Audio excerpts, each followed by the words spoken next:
BJP तर्जुमान Shahnawaz Hussain ने कहा है कि कोरोना को हमें काफ़ी संजीदगी से लेने की ज़रूरत है। वज़ीर-ए-आज़म लगातार खुद इस पर नज़र बनाए हुए हैं। शाहनवाज हुसैन ने कहा कि खुद भी जिए और दूसरों को भी जीने दें, अपने घरों में रहिए और हुकूमत ने जो रहनुमा खतूत जारी किए हैं उस पर अमल कीजिए ताकि इस मुहलिक वायरस से बचा जा सके।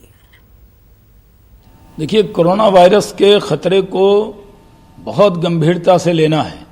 देश के प्रधानमंत्री नरेंद्र मोदी जी 24/7 इसको मॉनिटर कर रहे हैं और उनके नेतृत्व में पूरा देश एकजुट होकर कोरोना वायरस से लड़ रहा है।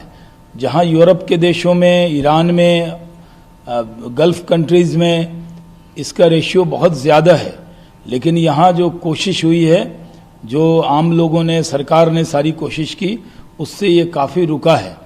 और सब लोगों को अपने घर में रहना चाहिए और कहीं से भी कोई ऐसी कोशिश नहीं करनी चाहिए कि आप बाहर जाएं। इसको गंभीरता से ले। ये कोरोना वायरस का खतरा बहुत बड़ा है। मेरी आप सबसे अपील है कि अपने घर में रहिए, अपनी फिक्र कीजिए, अपने लोगों की फिक्र कीजिए और जान है तो जहान है, जियो और जीने दो। आप घर में रहेंगे तो आप भी जिएंगे और लोगों को भी जीने देंगे।